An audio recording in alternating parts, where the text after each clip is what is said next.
বন্ধুরা, এই সময়ের সবচেয়ে বড় খবর চীনের ইন্ডাস্ট্রি থেকে শুরু করে আমেরিকা আর ইউরোপীয় ইউনিয়নের মার্কেটকে নাড়িয়ে দিয়েছে। এই খবর বেরিয়ে এসেছে আত্মনির্ভর ভারত আর মেক ইন ইন্ডিয়ার তকমা থেকে। একটা সময় ছিল যখন ভারতের মধ্যে যে ভারত সরকার ছিল তাদের ওপেনলি দুনিয়ার যে বড় বড় দেশ রয়েছে তারা করাপ্ট বলতো, আর ভারতের গরিবতার এক দায়ভার ভারতের লিডারদের ওপর পড়তো।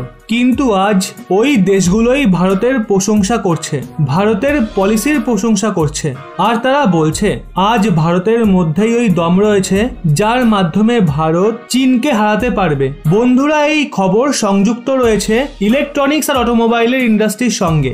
আপনি হয়তো জানেন চীনের ভাইরাস গোটা দুনিয়ায় ছড়িয়ে আছে, কিন্তু এর আগে আরো এক চীনা ভাইরাস রয়েছে যা পুরো দুনিয়া জুড়ে ছড়িয়ে আছে, আর সেটা হলো চীনা পণ্য। চীনা পণ্য সামগ্রী আজ ভারত থেকে শুরু করে গোটা দুনিয়াতে ভাইরাসের মতো ছড়িয়ে আছে, আর আজ পুরো দুনিয়া চীনা পণ্য কিনতে এক প্রকার বাধ্য হয়ে আছে। কিন্তু সদ্যই সিচুয়েশন এমন হয়েছে, কোভিড প্যান্ডামিক রিলিজ হয়েছে, চাইনিজ অ্যাগ্রেশন হয়েছে, ওই সমস্ত কিছুর মাঝে ভারতের সরকার বসে বসে এটা ভাবতে পারবে না যে কাল যদি আমাদের সঙ্গে চীনের ঝামেলা হয়ে যায় তো ওই সিচুয়েশনে আমরা চীনের থেকে জিনিস কিনবো নাকি নিজেরাই বানিয়ে নেব। তাই এখন ভারতের সরকার নিজের পণ্য সামগ্রী বানানোর জন্য সম্পূর্ণ ডেডিকেটেড দেখা যাচ্ছে, আর এখন তো এমন পলিসি এমন স্কিল দিচ্ছে আর পয়সাও ছাড় দিচ্ছে যেই কারণে ভারতের ইন্ডাস্ট্রি খুব দ্রুতই ফুলে ফেপে উঠবে। বন্ধুরা, আপনাদের হয়তো মনে আছে ভারত দুনিয়ায় দ্বিতীয় বৃহত্তম মোবাইল ফোন নির্মাণকারী দেশ হয়ে গেছে, চীনকে পাল্টি দিয়ে 1 নম্বরে পৌঁছাবে। আর এখন সবচেয়ে বড় আপডেট এসেছে, চীনের সেমিকন্ডাক্টর চিপ থেকে শুরু করে সব ধরনের অটোমোবাইল আর ইলেকট্রনিক্সের মধ্যে যে চিপ ব্যবহৃত হয় ওই চিপের ম্যানুফ্যাকচারিংও ভারতে হবে। এর সঙ্গেই ভারত সরকার ইনসেন্টিভ স্কিমের দরুন অনেক ছাড়ও দিচ্ছে, যার জন্য দুনিয়া জুড়ে কোম্পানিগুলো যদি ভারতের মধ্যে সেমিকন্ডাক্টরের ম্যানুফ্যাকচারিং এর প্ল্যান্ট ওপেন করে তাহলে তাদের $1 বিলিয়ন লোন ইনসেন্টিভ রূপে দেওয়া হবে।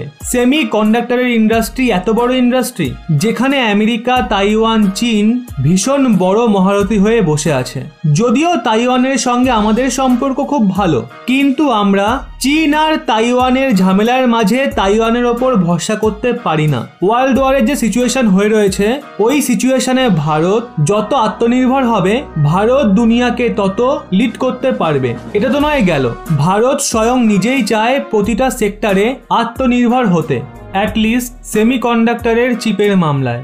গত বছরই আপডেট এসেছিল টাটা মোটর সেমিকন্ডাক্টর চিপ বানানোর জন্য নিজের একটা প্ল্যান্ট খুলতে চায়, আর ভারত সরকার সেমিকন্ডাক্টর চিপের মামলায় আগে প্রয়াস করেনি এমনটাও নয়। আগেও সেমিকন্ডাক্টরের ম্যানুফ্যাকচারিং প্ল্যান্টকে খোলার জন্য চেষ্টা করা হয়েছিল, কিন্তু ওই সমস্ত প্রচেষ্টা ব্যর্থ হয়েছে, আর এইবারের প্রচেষ্টায় বেশি প্রাণ রয়েছে।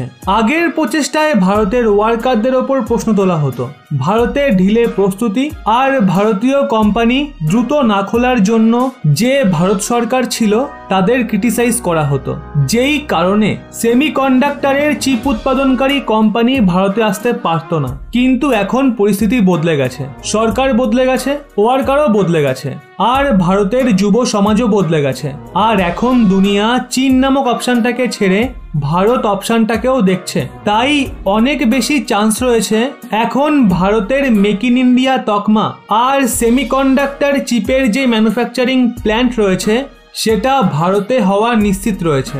আর এখন ভারত সরকার $1 বিলিয়ন বা প্রায় 7200 কোটি টাকা খরচ করতে চলেছে সেমিকন্ডাক্টর চিপের ম্যানুফ্যাকচারিং প্ল্যান্টের জন্য, যেটা বেশ ভালোই পরিমাণ, যার জন্য অনেক কোম্পানি ভারতে তার প্ল্যান্ট খোলার ইচ্ছা প্রকাশ করবে।